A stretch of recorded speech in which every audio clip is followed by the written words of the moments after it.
Hello guys, may buntag sa tanan. So na ako dire karon sa area sa Payag sa Itikan. So wala pa man siya nahuman kay na short ang kahoy. Naidaghang order pero wala pa man nila gihatod ang kahoy. Kay medyo nangita pa siguro sa daog kahoy nga ilang maputol. So mora ning kahoy ning naa dire.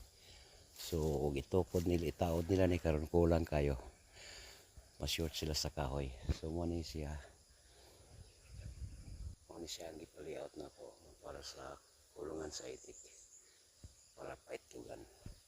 So karon siguro Domingo man karon siguro Lunes pa na sila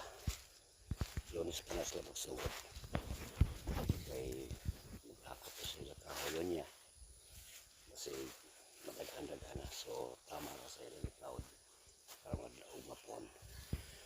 So ako pa kay kulang wala pagid mahuman.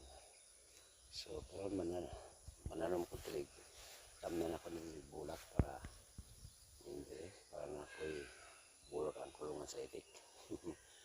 Para na po sila kalingawang tanawon kay mutanaw biyan ang itik o bulak. Okay guys, daghang salamat. Bye bye.